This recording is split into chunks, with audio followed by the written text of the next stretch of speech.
The 80s were full of embarrassments. Leg warmers for men, and yes, I did. Films with Emilio Estevez. And my home stereo system. This had been pulled together by my dad from a do-it-yourself kit and bits of spare wood. Such do-it-yourself projects were his hobby, but for me as a self-conscious teenager, they were a source of acute embarrassment. Friends would come over and gasp, "Oh my God, what is that? It looks and sounds like shit." It was the same with our cars. Think of those neglected, unwanted vehicles that nobody would adopt. We would. Dad came home one night with a camper van. "This is just what we need," he said, "for trips down to France." Other families had cute, little, dinky second cars that were easy to park. We had a big, ungainly lump of a thing with flowery window drapes. I hated it. I was soon going back to college, so I decided I would drive into Oxford with the camper and actually study in the library for the day. Now,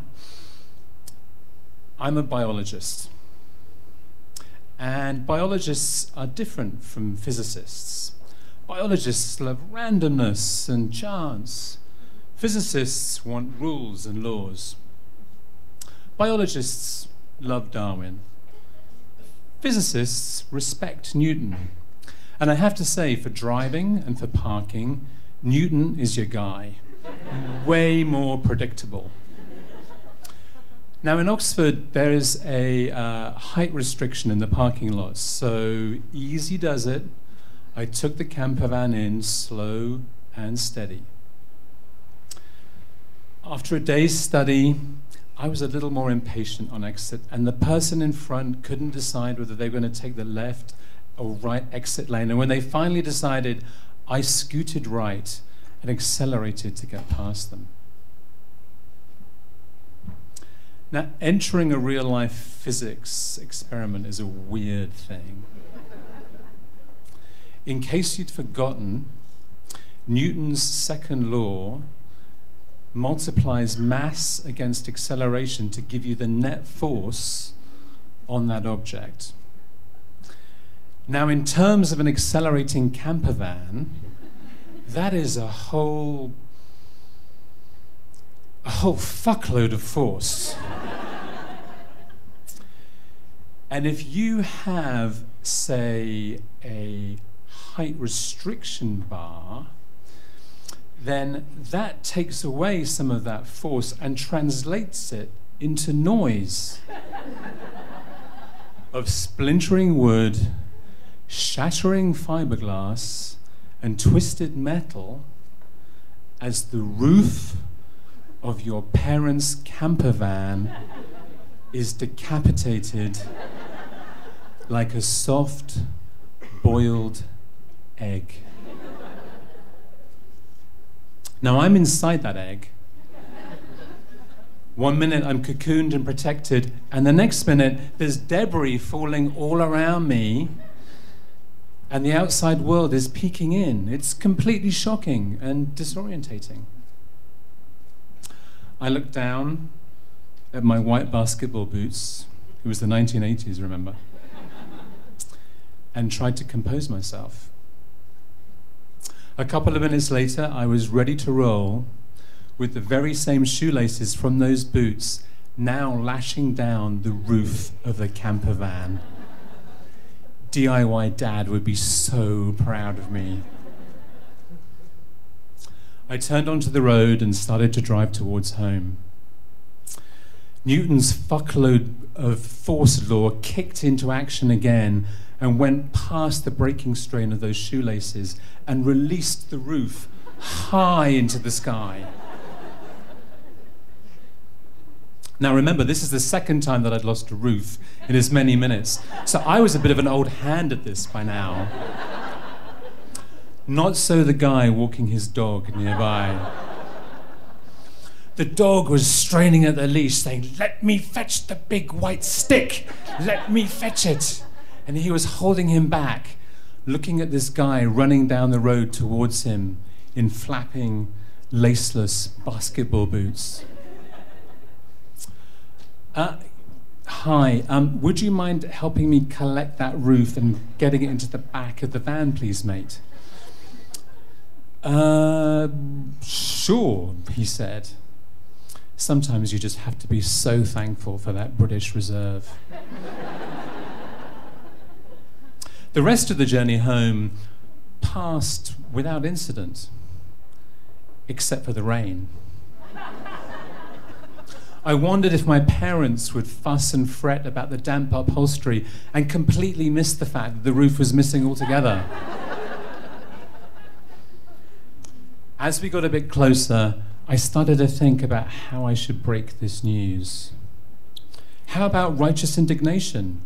Oxford City Council have deceived me and I will make them pay. Too easy to refute. Drama. Mum and Dad, there's been a terrible accident, but don't worry, I'm fine and no one else got hurt. Too self-centered. Comedy. Mum and Dad, you know how you've always wanted a convertible? Well, I've got you one. Risky. I pulled into the driveway and parked. Mum and Dad were inside, watching TV and folding laundry. I opted for the mumbled, ambiguous route. Mum and Dad, I think you should come outside because there's a problem with the camper. I guess they were thinking a scratch or a dint, maybe a fender bender. It took a few seconds to sink in as they looked and absorbed. Mum then started hopping from foot to foot, saying, "You just don't think, do you? You just don't think. How could this happen?" I felt my outrage begin to rise at their outrage. It's just an accident. I didn't mean to do this. It's a vehicle and it's insured. And I do think if I hadn't gone to Oxford to do so in the first place, I wouldn't be in this shit anyway.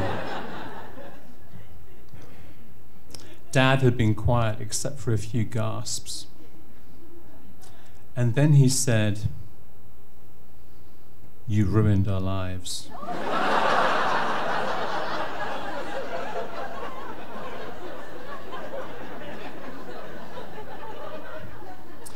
Now, looking back, I realize it was a misstatement. What he meant was I'd ruined their plans for France. But I decided to take it at face value. Oh, fuck off. A few more seconds passed, and then we moved from the world of Newton back into the world of Darwin and fought. Truth be told, it wasn't much of a fight. It wasn't survival of the fittest. Dad swung a punch, maybe the first of his life, certainly the first aimed at me. I blocked it with my left arm, and we stumbled into each other. He then lost his footing and fell backwards, rather comically, I have to say, into the garden hedge. And then that was it. Battle over. A week later, I left for college in an old car that Dad had bought for the equivalent of $80. He had spent that entire last week doing it up for me. Parental love is truly selfless.